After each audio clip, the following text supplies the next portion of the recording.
interrupting if you tell me you're ready. Yeah, but it is interrupting. No, it's not. Oh, my God. I hate you so much. Name of this episode, Cody interrupts it all. If you weren't ready, just say, give me a minute. And I'm like, all right. Look, I would have been ready, but I started watching it. And then for some reason, when it got to the Sandman part, it stops playback. And I was like, okay, that's weird. So I started watching it again. And it just stopped playback like 2 seconds in. So then I switched over to YouTube, got 44 seconds into it, and then you called and started the podcast. Well, anyway, that seems like more like your fault than my fault. That seems like more of a computer fault than my fault or your fault. That's fair.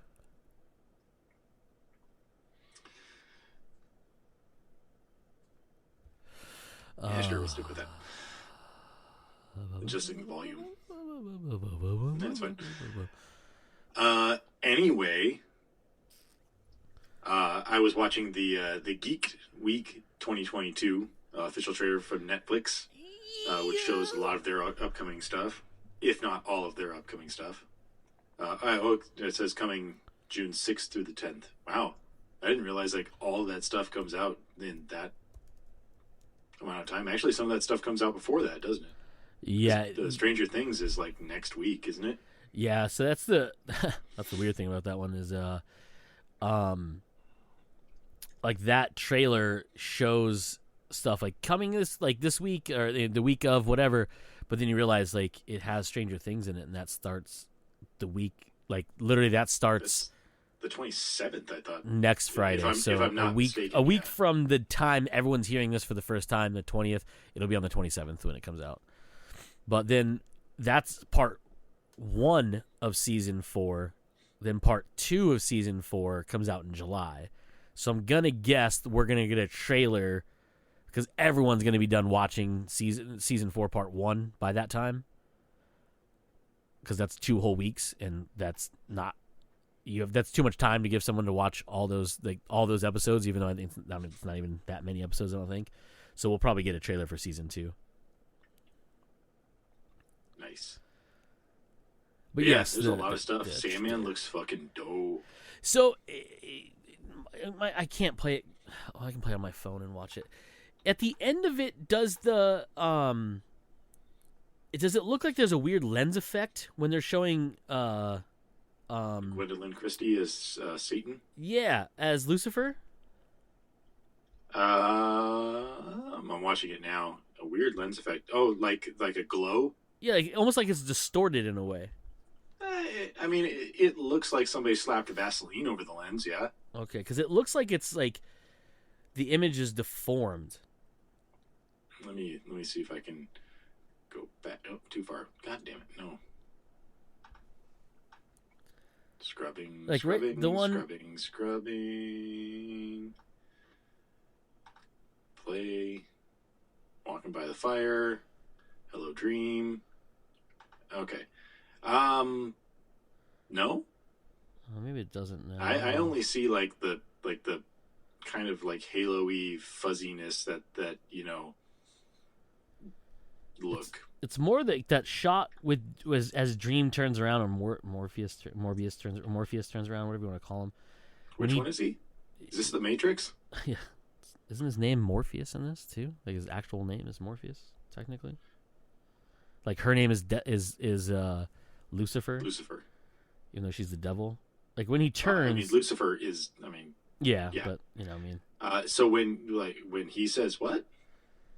Like when he turns towards the camera, right after you see her silhouette with the fire, it looks like it's weirdly distorted for some reason. Not just the haziness, like almost like there's So we're looking at him, and it's the Hello Dream. Yeah.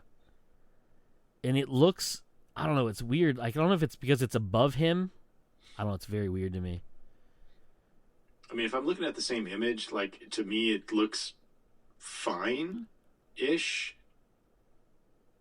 But his face does look a little weird. Right. But that could be any number of things. Oh, I thought it was very strange. Taking the scene out of context, it could be any number of things. It looks like he has very small shoulders. versus like a big head.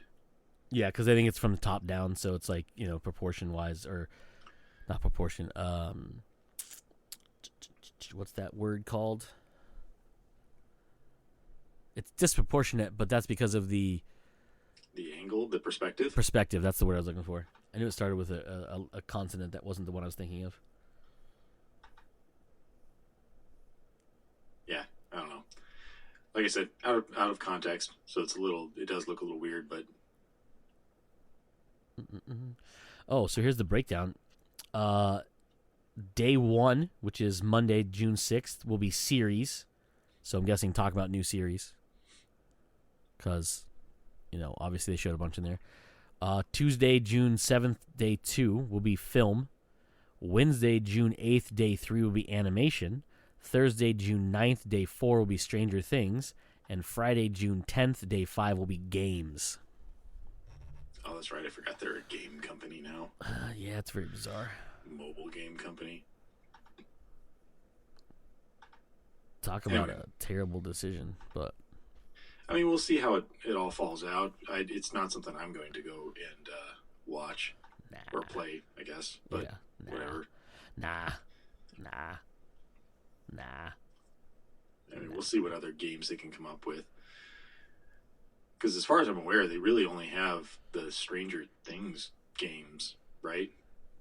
I mean, those have been out for a while since before they've done the game studio thing, but it's still their property. Yeah, they released what was that game called? It used to be on PlayStation 2, I think. What's this game called?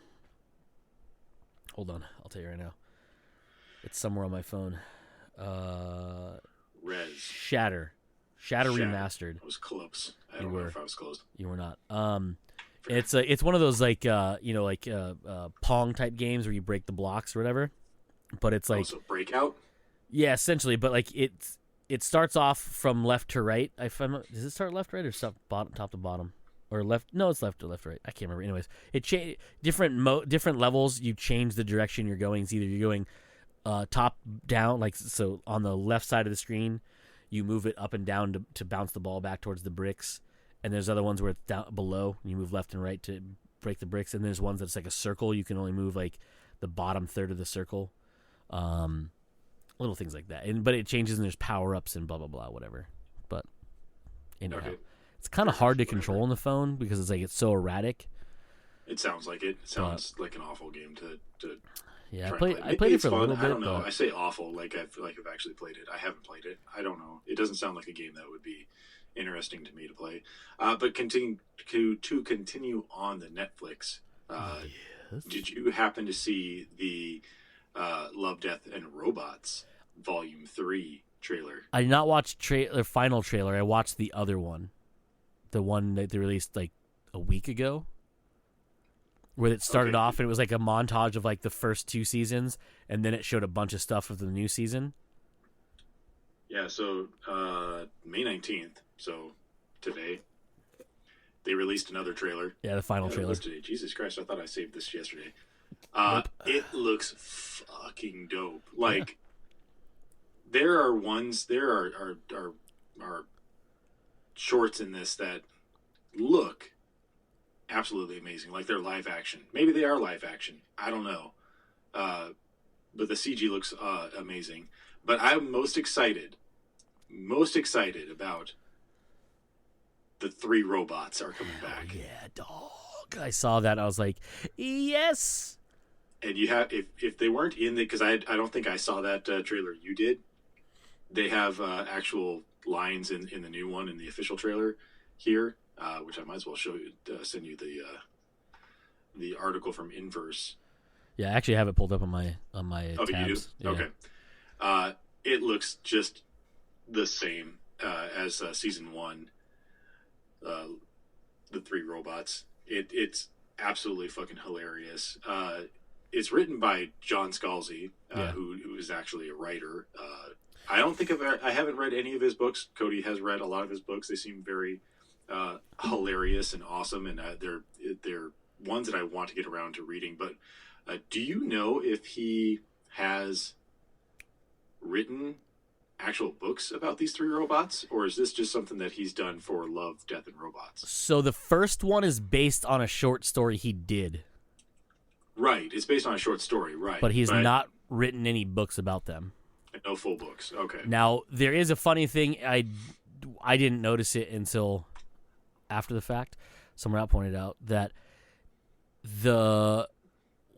one of the white robot that's more humanoid looking. The one that in the first episode was compared to the Xbox. Like that's your ancestor. See what it is. He makes a comment about the humanoid one, like the one that's humanoid shaped. You know what I mean? The taller one, not the square fucking or the.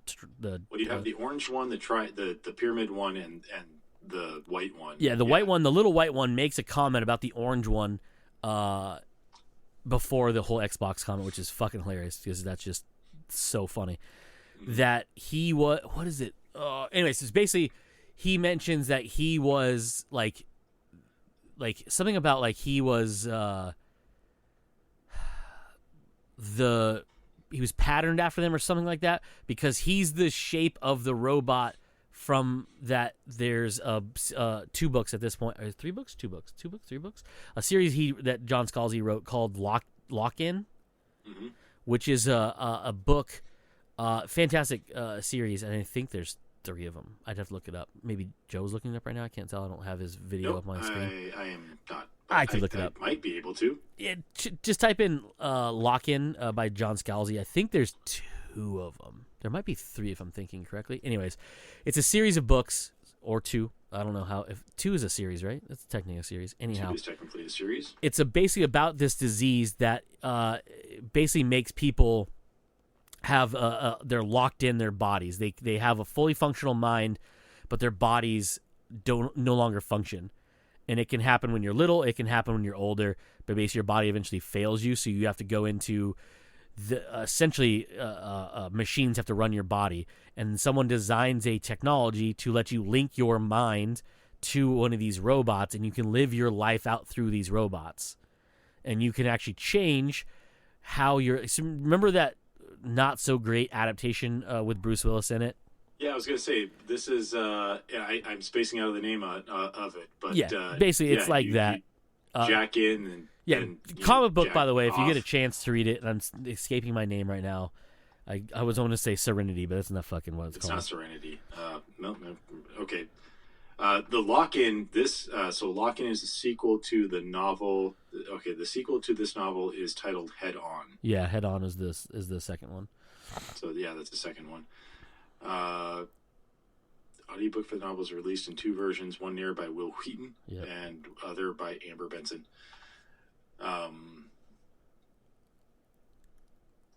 Yeah, anyway, so that the 2 books, as you were wondering. It was 2, okay, yeah. I was like, man, yeah, I can't remember. And this is going to bother me, so I'm looking up the Bruce Willis I am movie. too. I am almost there, I think. The sad part is I just remember the joke that came about because that was out when the Totally Rad show came out, and they were talking about it, and Trachtenberg makes the joke that doesn't even it's not even actually a joke. He just offhand says, you can jack in and then you jack off to get out of there, and it's just like he realizes he just said jack off on the show. Went too far. That was around. Oh my god! Wow. Was that after? Yeah, that was after Live Free or Die. Surrogates. Surrogates. Yep, I just saw 2. Boom! I knew it was an S. I knew it was a consonant that I couldn't remember the word for. Anyhow, Surrogates, great comic book, by the way, if you guys get a chance to read it. It's a fun time. Anyways, in that one, people do it to escape reality and they don't like themselves. Instead of getting plastic surgery, you just sit in this pod and waste away while you live in a humanoid body. In Lock-In and Head Off or Head Up, Head Down. What's the other one called? I already closed it. I think it was Head On. Head On, something like that. Anyways, they're described as looking like C-3PO. Okay. So in the Netflix episode of Love, Death, and Robots, they made him look very C-3PO-ish as an homage to that story. and there's a mention of it. Anyways, That's cool. just a cool thing to do. But it's awesome. The Xbox joke in that is hilarious, and of course the cat who can talk and can explode if you stop petting it is hilarious as well. I heard that they explode if you stop petting it. Oh my god, keep petting it. It's great. It's one of my. I think it's one of my favorite episodes. And cats with thumbs. I think, wasn't it? Yeah, because they can finally open their own food cans. Yeah. Anyway, so the first episode appears May 20th. Well, I say first episode, but they probably just drop them all like normal on May 20th, which is actually tomorrow. Yes. Oh my god, I know what I'm doing tomorrow. At 3 a.m. Eastern time. So midnight Pacific, which is 3 a.m. Eastern. They have the title listings here. So the first episode, ostensibly, I'm assuming, is 3 Robots Exit Strategies, which is the 3 robots that we were just talking about. Bad Traveling, The Very Pulse of the Machine, Night of the Mini Dead, which looked hilarious. If you hadn't seen it in your trailer, go and watch this one.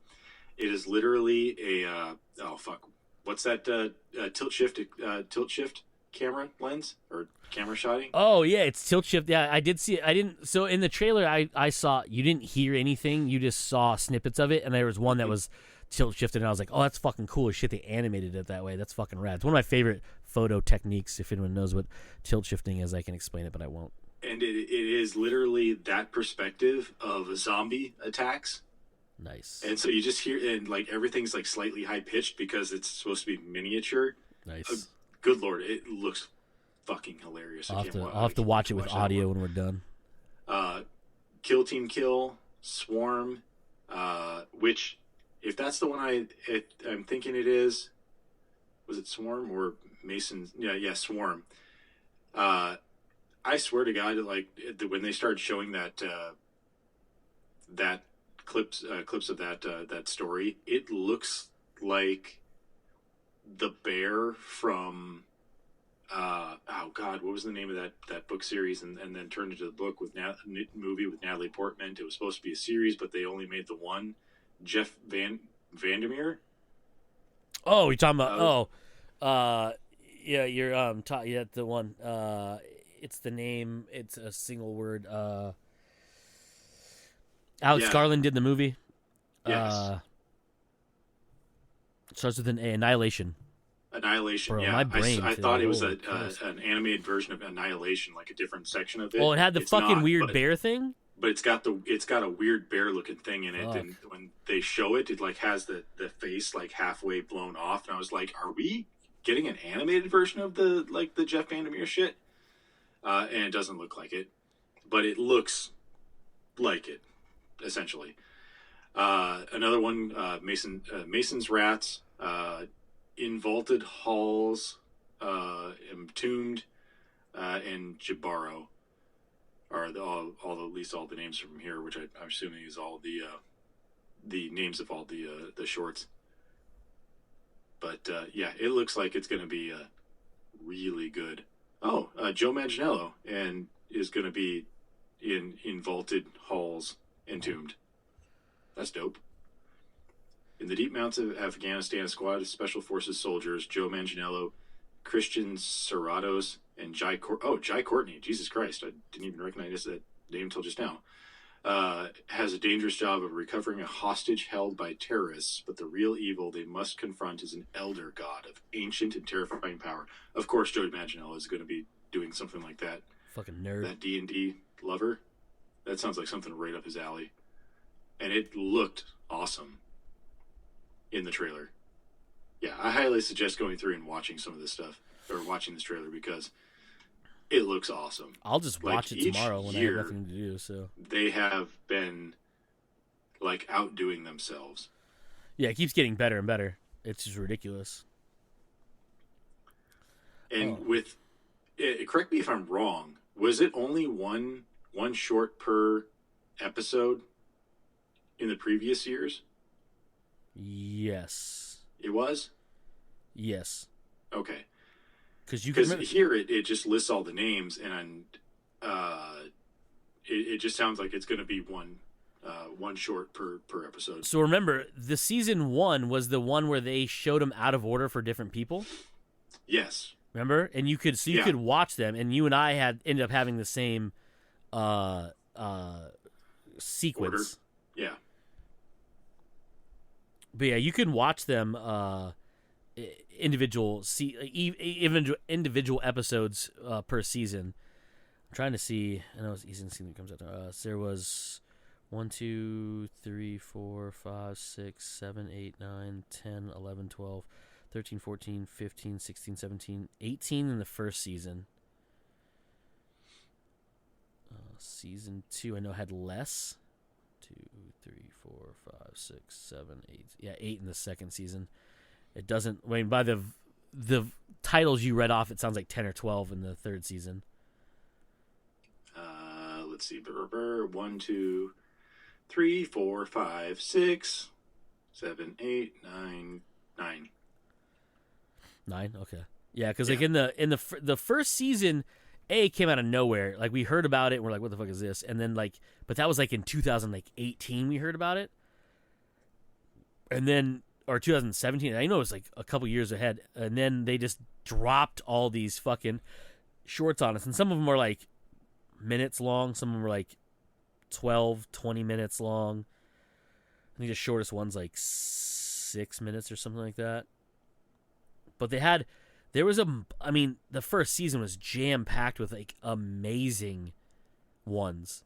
Like just there was so many. Like I don't think I disliked any of them.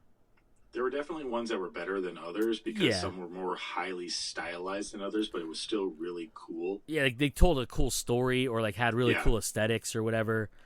Like the one about the designer guy who like recreated humanity and like made himself like a robot or something by the end of it was very weird, but the aesthetics and like the look of it was fucking cool as shit because it was like weird like characterization of humans and like it was fucking weird as shit, but it was dope as balls.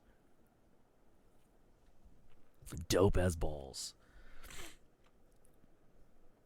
I'm super excited about that because I love the first 2 seasons, and the first two seasons like have like in my brain have melded together. I can't tell you what episodes are what, and I was just looking through a list of them, and I was like, I'm pretty sure this is season 1, and I can't be because I'm looking at a list of season 2, and I was like, I don't remember that one being in season 1.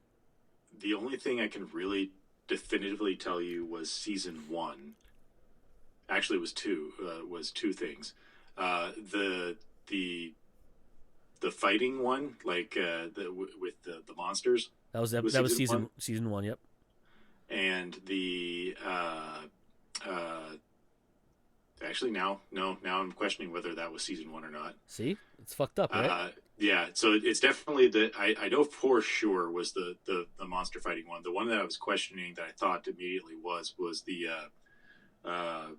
the Japanese inspired Katsu or whatever it is, the people that change into cats. The season thing. 1. That was season 1. That was season 1. Yep. Okay, so I was sure about that. That one I started to question because I started to remember the trailer for, but I don't really remember the trailer for season 1. So I'm okay. Okay, so so those are the only 2 that I could really, at this point in time now, definitively tell you were season 1. Everything else, like, I really couldn't tell you. I know that. Well, I know season 2 had the one with that space one with I'm spacing out on his name now. Not Black Panther, but Chadwick Boseman? No, not Black Panther. Oh, you're talking about Killmonger. Killmonger, yeah. Can you remember his name? No, I can't. So it had Killmonger in it. He's named after a famous basketball player that Mike likes a lot, who has shoes. Oh yeah. There's an extra letter in the middle. No, it's something. I know. I was gonna make a joke. Then I was like, no, I'm not gonna make the joke. Kevin Durant. You're gonna say Kevin Durant because that's fucked up. If you were, I wasn't gonna say Kevin Durant. No. Mike would probably defend you. Muggsy Bogues. That's funny. It's not that. Michael B. Jordan. There you go, buddy. And you Anyway, could do it. I was reading some more of the synopses for some of these episodes here. The second one, Bad Traveling. Jabal shark hunting sailing vessel is attacked by a giant crustacean whose size and intelligence is matched only by its appetite. Mutiny, betrayal, and ventriloquism with a corpse. Welcome aboard the animation directing debut of David Fincher. Right? What? Yeah. Oh, I'm definitely watching at least that episode tomorrow. And I remember that from the trailer. That looked pretty dope too, but I did not know that it was directed by David Fincher. Prepare to have a fear boner. That's all I can say. Oh, it looked fearful, like, terrifying. But now yeah. What else do we have here?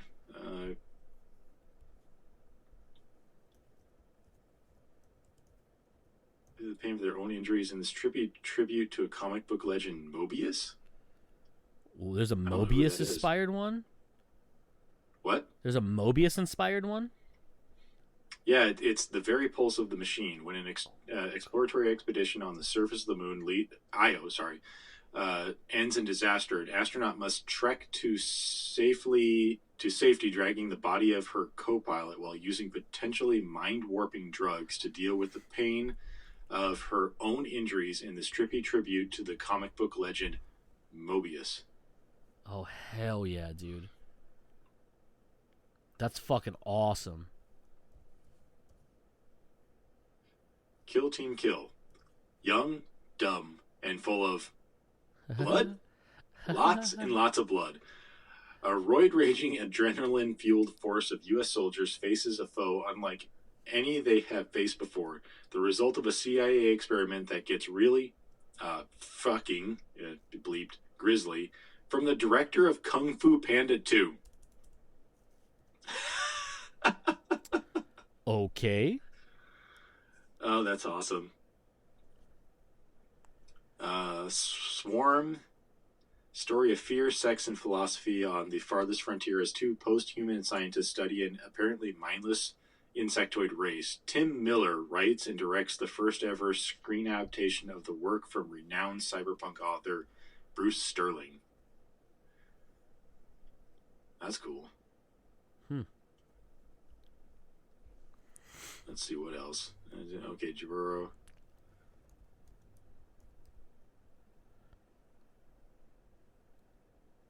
Alright, none of the rest of these have, besides the Joe Manganiello one, have any, big names or anything, at least listed here. But damn. That's a lot of big people in these little shorts. That's awesome. It is awesome. Sorry about that Mobius one. I'm excited about that David Fincher one, dude. Right? I was gonna say I don't know why I didn't talk to you about this and when we were fucking face to face several times in the last week or so. So I went on a weird Stephen King. Not that we need to talk about Stephen King, but it just reminded me of you're saying these things. So I went on a weird binge of Stephen King short story collections. Yeah. I told you I like the four seasons and things like that. Yeah. The last one I read before I went on to a different style book, which ends up being weird, and I'll tell you about that in a minute. It's not a Stephen King book. It's a Stephen King book. The one I'm going to talk about later is not. That was the weird one. Was not a Stephen King. Yeah, the weird one that I only got it because of the guy who reads it, and it was free, so I got it. Anyways, I'll get to that in a minute. But the last Stephen King collection I read was the Skeleton Crew or Skeleton Crew. It's not really it's just Skeleton Crew. It starts off with the Mist. Which is okay. And if you remember the movie with the Punisher in it. Yep, with Thomas Jane Punisher. So I have never read The Mist, which is weird because it's you think I would have, but it's one of those things where I didn't read any of the short stories. I was always reading the novels. Right. Anyhow, so I listened to it, an audiobook, obviously. I'm gonna have to do a lot of physical reading now that I don't have an 8-minute drive to work. But so I never knew the different ending. Like, I knew it because I read about it, but I never like experienced it. Right? Right. Like I know about the different ending. Oh, we both. Okay. Yeah, that's funny. Both just got messages at the same time, but not messages. Just You're watching, recharging, and going to bed soon. Go to bed. Yeah. Anyhow, for some reason I'm down to 8%. Like I don't know what I did today besides a lot of working out. I'm at 14%. Right, but so anyway, go back to like you're aware of, because I'm aware of like that whole story for everybody that doesn't know that Stephen King wrote it, and then obviously they expanded it and made a movie out of it. Which shot the original ending, they're like, this isn't bad, but hey, I got a great idea for an ending. And, hey, let's run this by Stephen King. Let's see what he thinks about it. And he was like, oh, that's fucked up. I love it. Yeah. So it's Frank Darabont who did the adaptation. He's right. the most people know him as the guy who brought The Walking Dead to life on television. He's done other things, but that's Shawshank Redemption is one of his. Anyways, not Shawshank Redemption. Green Mile was one of his as well. Anyways, anywho. So, so Frank Darabont had this idea for the ending. Stephen King approved it. He loved it because it was fucked up, and it is. It's fucked up. If you've never seen the movie, I don't want to spoil it for you. No, but it's not a happy ending. So I was like, oh, I need another one of these short story collections. I just picked Skeleton Crew not knowing what was in it, because at this point I was like, fuck it. Just give me another collection. It's fun to hear a bunch of these short ones, and they're all real fucked up. All of them are just a bunch of fucked up shit happens in them. It's fantastic because it's Stephen King. Duh. So it starts off with The Mist, and I was like, oh shit, that's convenient because I wanted to read this anyways, so might as well do it now. The thing about it is when Frank Darabont says, I have a different ending in mind, what he should have said is, I have an ending in mind. Because the book doesn't, or the story doesn't end. It ends because he stops writing it, but there's no end. There's no conclusion. There's no anything at the end. Like, I'm not talking Sopranos fade to white. I am talking there's no end. If you remember the movie, I'm not going to spoil the movie, right? So without trying to spoil the ending, but trying to understand what you're saying as well, they get in the car, right? Yep, they get in the car. And then I'm assuming from the story's point of view, it just trails off. Sort of. So it's a little bit longer than that, but... Yeah. Okay. And if you want, I'll tell you. Otherwise, you can just read it and you'll understand what I mean. I'll probably eventually get around, because I've been wanting to read that one for a while. It's also, if I recall right, reading the book Raising the Bar, which is actually a book by about Half-Life, the Half-Life series, and how it came to be. Yeah, I believe they say that The Mist was the inspiration for the story of Half-Life 3. Yes. Or Half-Life in general. Half-Life, the story of Half-Life in general. Yep. So I've been meaning to, because it's my favorite game series ever. I've been meaning to go and actually read the story that inspired the story for Half-Life. Now, yeah, when you say inspired, just know it does not have any elements like Half-Life in it. No, the idea of the original story, if I recall right, what little I know of the actual story is that there's a local military base that they think the mist comes from. Yeah, and so that monsters are coming over from another world into our world from that military base based on whatever experiments they were doing. That they didn't really, as far as I'm aware, they don't really go much more into it because, like the movie is just set in a town that is nearby. The mist rolls in and the monsters come in the mist. Yeah, so there's just speculation that they come from the local military base. Yeah, in the movie, they get confirmation from soldiers that they opened a gateway and that the mist came out of it. In the book or in the story, they don't get that confirmation. Yeah, and so when inspired by, like, Half-Life obviously takes place in Black Mesa. Black Mesa that's where they were doing research into interdimensional portals and stuff like that. And they accidentally open up a portal to another world where monsters start coming through. That's the basic. Yes, Cody. Thank you for acknowledging my hand raise.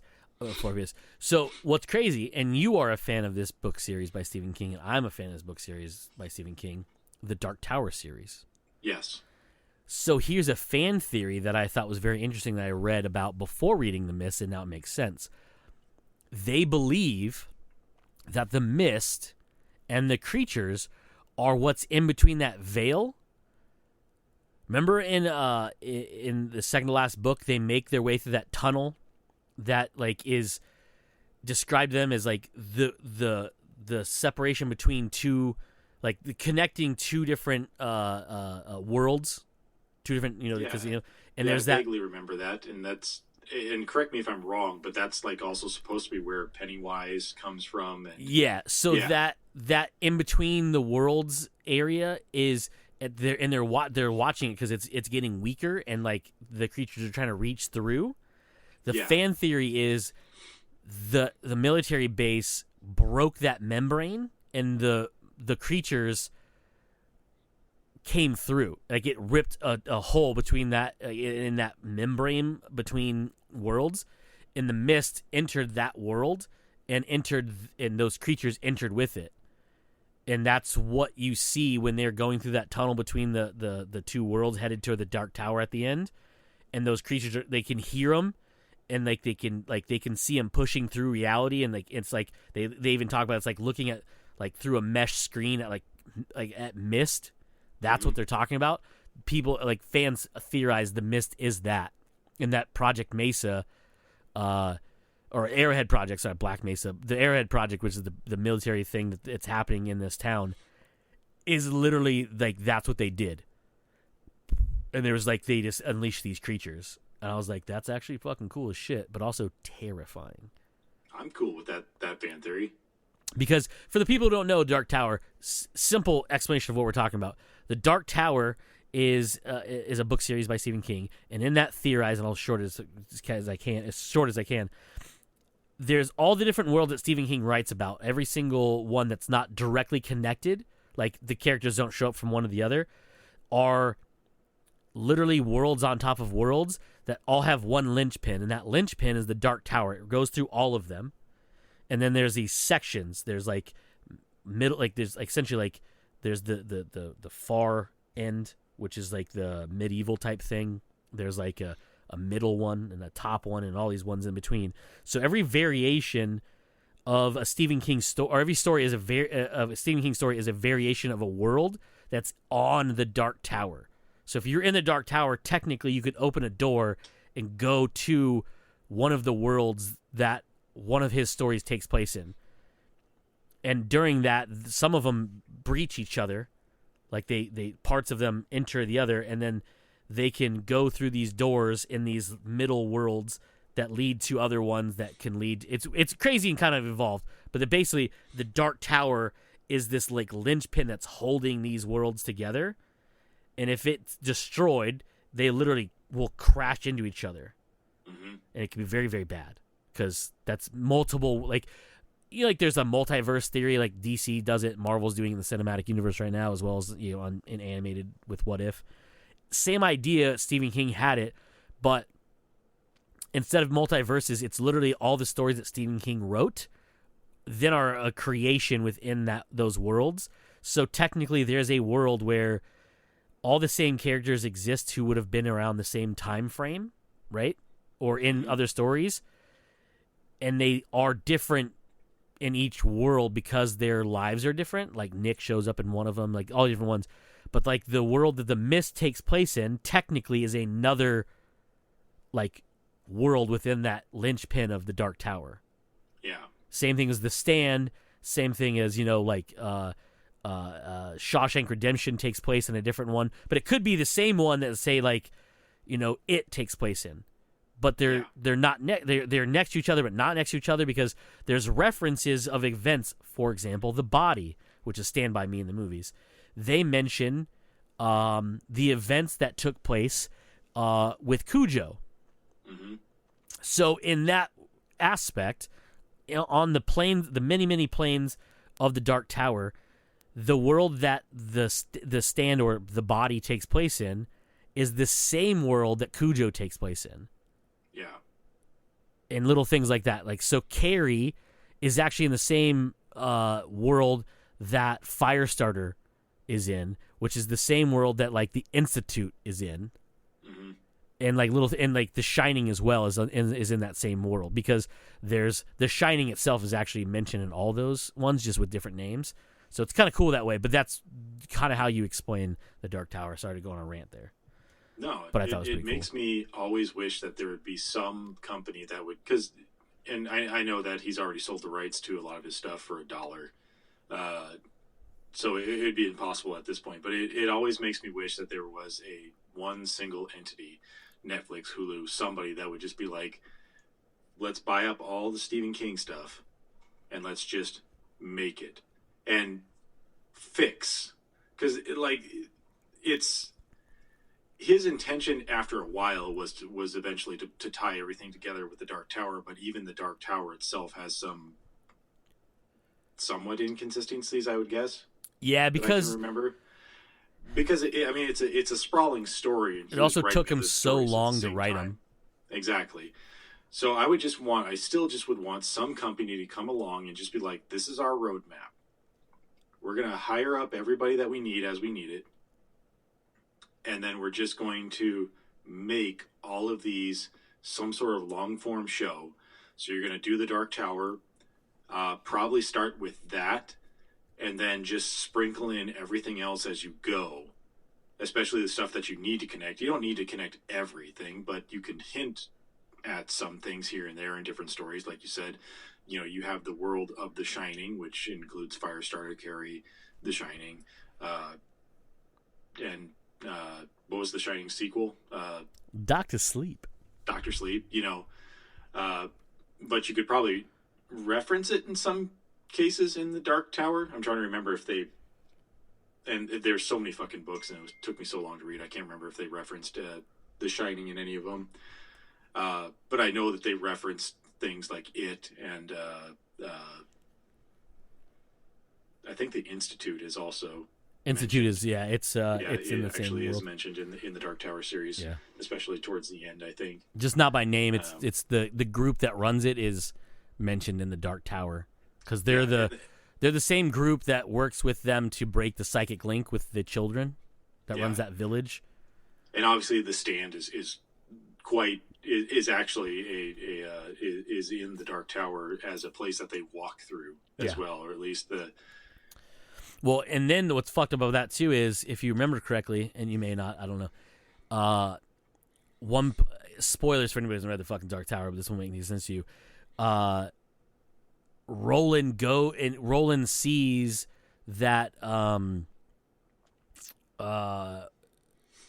three people with him, they all end up Susanna and Jake and Tommy. What's his name? No, not Tommy. No, Tommy. I think was actually his brother. Yeah, Tommy was his brother. What was the other one? The guy, the greaser guy. Anyways, the three of them actually end up in the world of the Stand before it actually happens.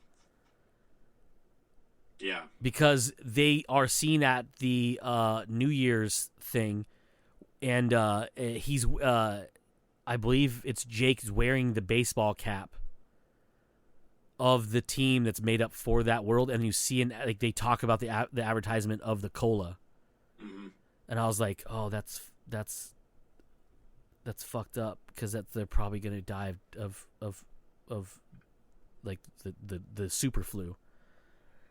But then Randall Flagg actually shows up as well in the Dark Tower. Yeah, as the Man in Black, if I recall right. Yeah, because the Man in Black has many different faces, and that's another thing that connects him to a lot of different books. That it's that character, the Man in Black, and not the character that you know from the book, like Randall Flagg. Yeah. Anyway, so not to diverge off this too much. So Skeleton Crew was pretty cool because they had a bunch of shorter ones, but also some really fucked up ones, which is really fun. But there's this got me thinking. It's like, how has nobody gone and like made some more of these? And then I was wrong. People have made a ton of them. Film adaptations from this. The Raft was adapted in 1987 as part of the anthology film Creepshow 2, which then I remembered. I was like, oh shit, I've seen that before. That's fucked up. Okay. I remember that. The Word Processor of the Gods was done by a 22-minute episode on Tales from the Dark Side, which I don't think I've ever seen, so that's cool. Grandma was adapted into a Twilight Zone episode. Okay. Obviously, The Mist was made into the movie as well as a TV show adaptation or a mini series or whatever the fuck you want to call it. Survivor Type was done into an animated segment on the new Creepshow TV show on in 2019 that went on Shudder. And oddly enough, the one that I really wanted someone to make is actually being made by production company Plan B Entertainment, who is Brad Pitt's company, with Andrew Muschietti set to direct it. And if you don't know who that is, that's a guy right now. He's directing the Flash movie, but he's the one that did It Part 1 and Part 2 recently. Yeah. So that's cool as shit because the jaunt's fucked up. Like, all right. Super fucked up. And not like it's scary clown thing that eats kids. Way more fucked up. And I say that without even an embellishment. It's just, the end of it is fucked, dude. I was like, bro, if they do this and have that ending, people are gonna be fucking upset. Okay. Yeah, dude, because fuck that shit. Anywho, the book I was talking about, oddly enough, has nothing to do with Stephen King, but sort of kind of does have something to do with Stephen King, but also is very weirdly like, how do I say this?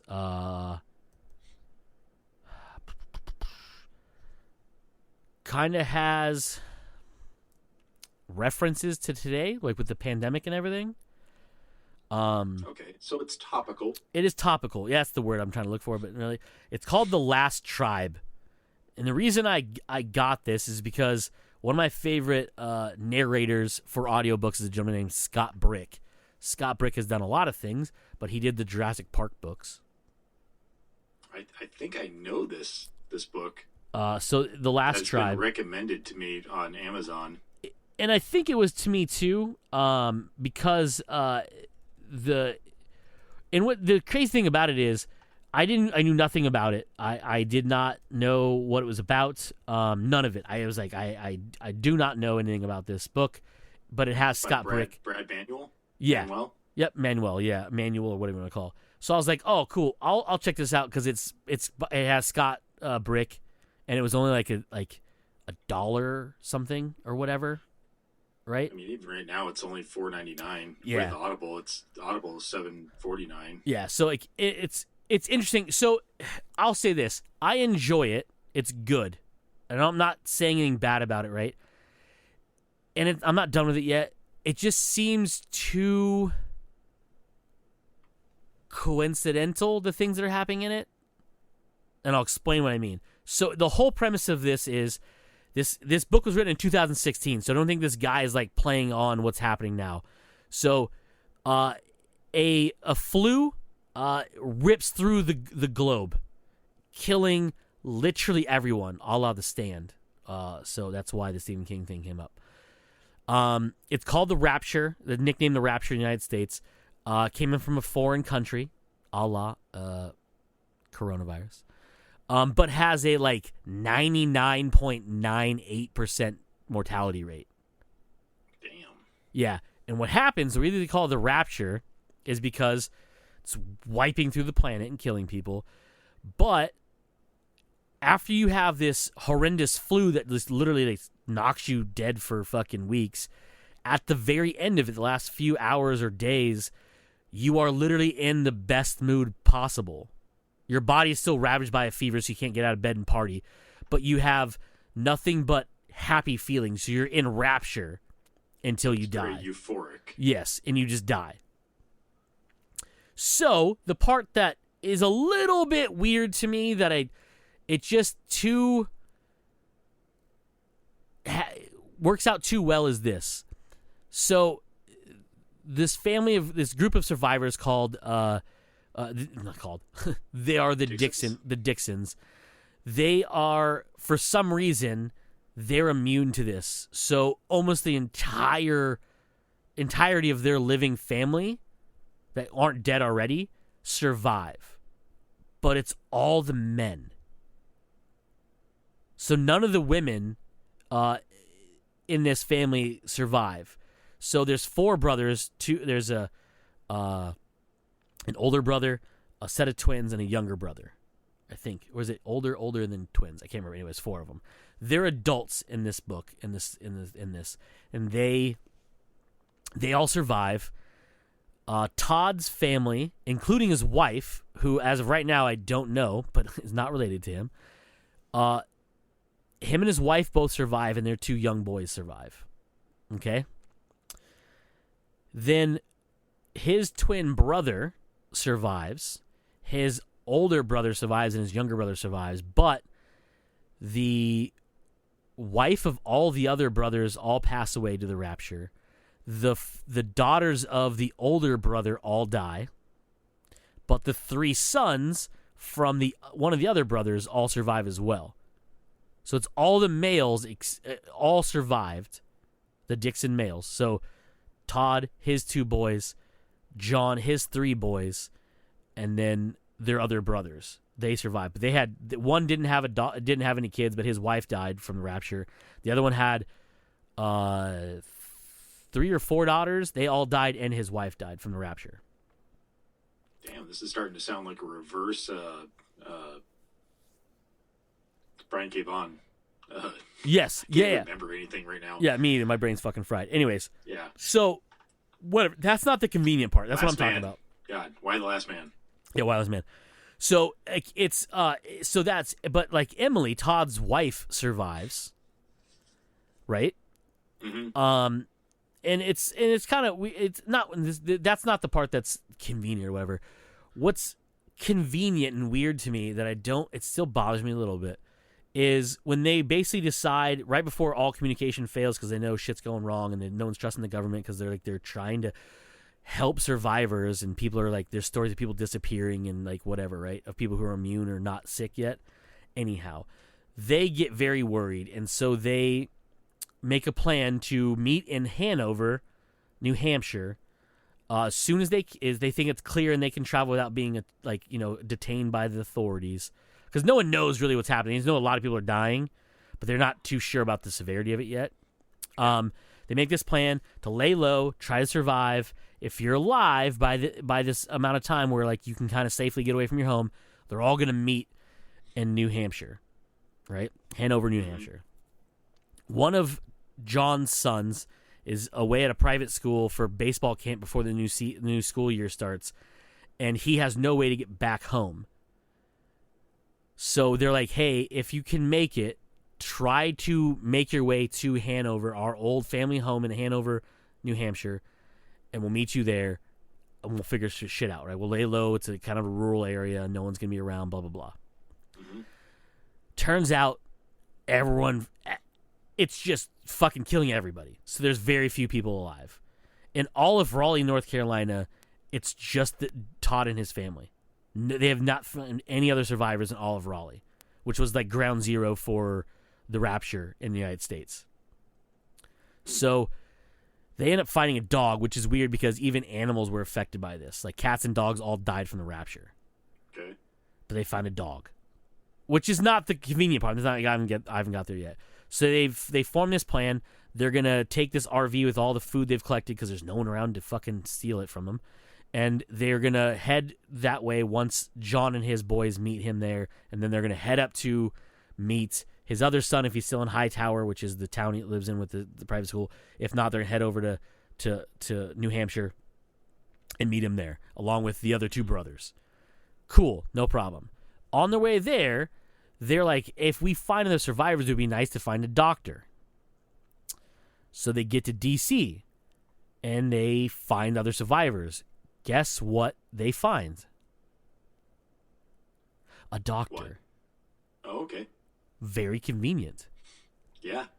Later on, they're in New York. They find some more survivors.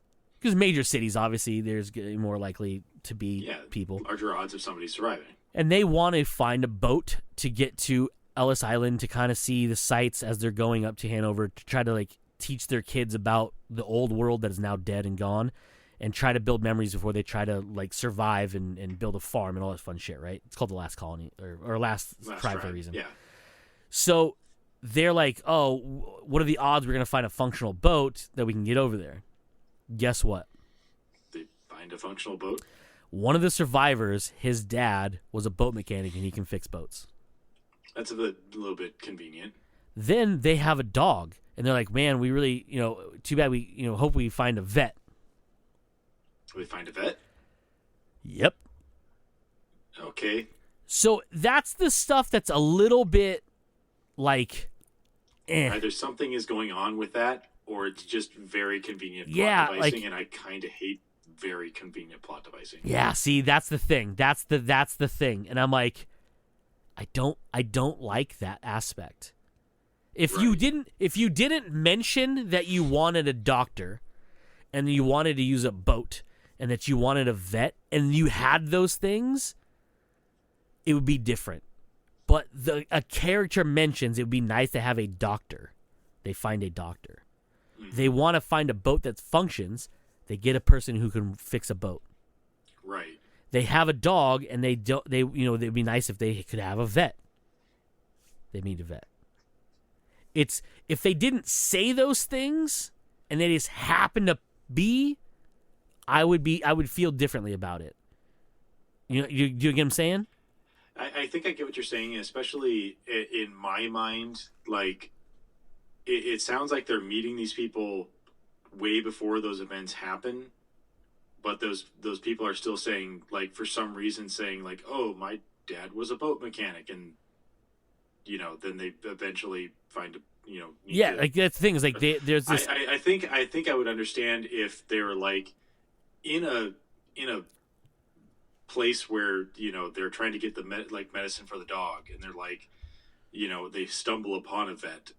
It'd be weird to stumble upon a vet still at their work in the middle of the pandemic, but maybe they were getting other supplies for their animals.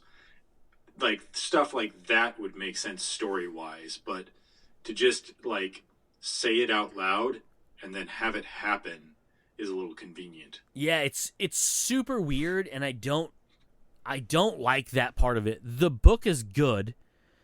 Don't get me wrong, it's not like I can't fucking believe it.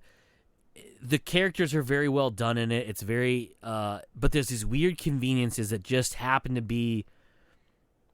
They just happen to be. Yeah, and it's just it irks me a little bit because the story's so fun. No, not fun. It's actually kind of scary, but in a way. But like, it's just those little things. I'm like, I have a good example of this, and it made me mad as well. It pretty much turned me off of the whole series. But Clive Cussler has a book series, The Fargo Adventures. It's a husband and wife. They're kind of like just going around and collecting world treasures and stuff like that, and they give them to museums. It's very altruistic type stuff. But in like the first 3 books, he put himself in the book as a way for the characters to get out of the situation that they're in. And the first time I came across that, I was like, okay, that's dumb. I don't like the fact that you literally put yourself in the book in order to solve the problem that your characters were having. Yeah. But then he did it again in the second book. And if I recall right, in the third book as well. I did eventually read, I think, the 4th and 5th book. Thankfully not in there, but I hated that so much that it almost turned me off from reading further. That he literally was just like, I put my characters into a situation. How am I going to get them out of it? I know. I'll write myself into the book. I actually think I read somewhere that it was a little bit different than that. I think he was talking with a friend of his, and his friend bet him he couldn't write himself into a book, and so he did.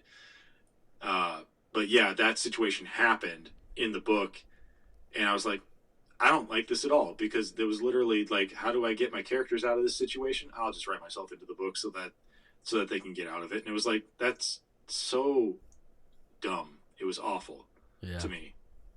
But yeah, so like those instances where it's just like you're literally just like so on the nose of solving your problems by just being like able to speak it out loud is, yeah, I don't like it either. It takes you out of the book, out of the experience. Yeah, I don't know, it was very weird to me, and I don't like. Other than those little things, the book is good, and it's interesting. It's the one thing that's throwing me off though is I don't know really where this is going, because like I don't remember how far I'm into it. I'm like about halfway. And they just got to Hanover because it was wintertime and the Northeast freezes over. Blah, blah, blah, right? And so there's all these little things that are happening, and it just seemed like a lazy way of doing it. If you would have just said, if someone were to like get injured and say like someone's like, oh, I used to be a doctor, or I was a doctor in the old world, I can help out, right? Okay. That makes less sloppy writing than mentioning it and then later on a doctor appears. It I don't know, it bothered me, but I'm still enjoying the book. Yeah, you're still gonna read it, still gonna finish it, but yeah, I understand how it would bother you, because that bothers me right away. It's like, if it's like a MacGuffin, that's one thing, but this just seems like lazy writing. Mm-hmm. Like mention, in our new tribe, really wish we could find a doctor. Mind you, until this point, they have not seen another living human being other than their own family. In all of Raleigh, North Carolina, and on their way to Virginia, not a single other human being has appeared to them at all. Mm-hmm. Even in where John's family was in South Carolina, no living human beings. Yet coincidentally, every other human being that they've run into now is somebody they happen to need. That'd be like, hey, I need to turn on the electricity to this building, and an electrician just suddenly appears. It's don't even like... get me fucking started on that. Okay. They are like, oh, we would need, like, in a perfect world, we would need someone who knows electrical engineering. Hey, this place that we're going to be near has a nuclear power plant. Hopefully, we can find somebody that knows how to run a nuclear power plant. One of the people they meet, she just happened to be going to school for nuclear engineering? Electrical engineering. Oh, electrical engineering. Well, that's going to come up. And one of the plans they had was to fly to Hawaii. Oh, they're going to find a pilot? They found one. Oh, okay. Now, mind you, the people who originally had this plan to maybe fly to Hawaii, they weren't in the main group. They were the people who they were waiting in Hanover for the bigger group. So they didn't know there was a pilot. But earlier in the book, they mentioned how one of the people they picked up, an older gentleman, Peter, was a retired pilot. And then they mentioned, well, we'd probably need a plane to fly. Yeah, it's one of those things that the odds, like, there are like hundreds of thousands of students that graduate for electrical engineering, and there are probably hundreds of, or tens of thousands of maybe of pilots that are trained every year and whatnot. But the odds of like running into someone every single time you needed something is very small. Yep. Yeah, so it's just very convenient to be able to run into the thing that you need as you need it, or just slightly before you need it.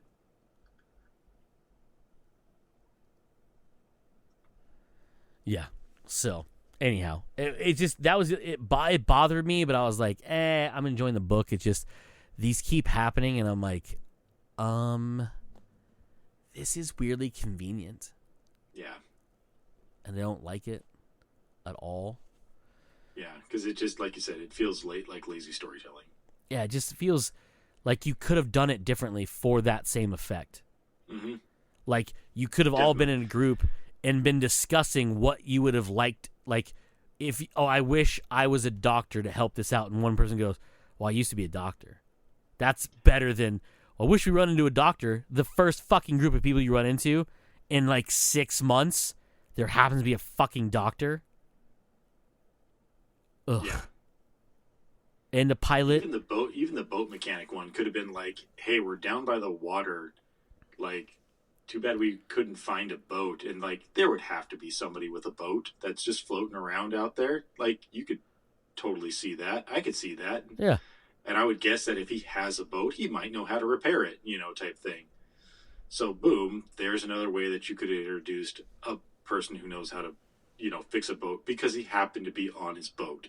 Like, if the world ended and I owned a boat, probably would be offshore as well. Yeah. It seems like a way to protect yourself a little bit better. Anywho.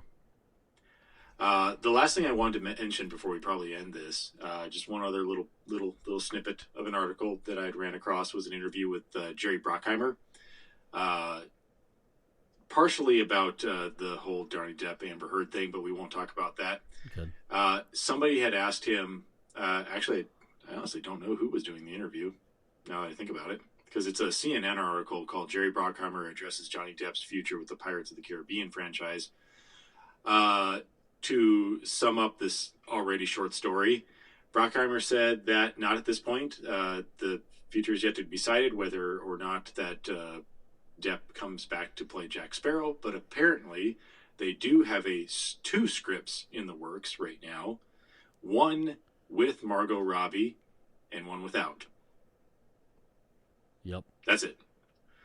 So it'll be interesting. I would totally love to see a movie, Pirates movie with Margot Robbie. Doesn't say what she's playing. Just says that they wrote one with her and one without her. Yep. So maybe the one without is like, hey, if the Depp stuff goes good and, we can bring him back, maybe that's the script that they bring back Jack Sparrow. But, if not, then we have this one that we could do with the Margot Robbie. Yeah, I think that'd be pretty cool. I just hope it's not like they just make a female Jack Sparrow. Yeah, that's true. And I can kind of see them doing that. That's just I would shitty. hope that they wouldn't. You know what I mean? That's just shitty to do because, like, in a way, her do her own thing. Yeah, you're just locking her down to having to be Johnny Depp but be a lady. Yeah, we couldn't get Johnny Depp, so we're gonna just get Johnny Depp, but we'll make it a female. Yeah. Let's not do that. Let's give her the ability to do her own thing. Her name is Jacqueline Sparrow. Oh God, yeah, don't do that. They would also probably make her like his lost daughter or something like that. Horseshit. Yeah, and let's not do that. I mean, there were female pirates back then. Let's make a badass. Yeah, it could be a badass female pirate. Yeah. I was going to say something maybe a little bit more jokingly, but and when I say jokingly, I mean obviously that Jack Sparrow was a more comedic character, and it's always fun. That was part of the charm of these movies, was having a comedic main character. So I was going to say she could be a comedic main character as well, but she could also be a serious character as well. Just saying. As long as if she's funny, just don't make her a bumbling kind of like fool. Yeah, because that was definitely Jack Sparrow. Let's not make her exactly Jack Sparrow or Jack Sparrow light. Yeah, just make her. But if she snarky, happens to, but like a badass, it's fine. Yeah. Anyhow. Anyway, that was the only other story that I came across this past week that was actually pretty interesting. So that's it for me. Awesome. I had some stuff, but it doesn't really matter. We got way off topic, but that's okay. That's what happens on Comes Naturally. We have been Joe. I have been Cody, and as usual, you fuckers just came naturally. Bye.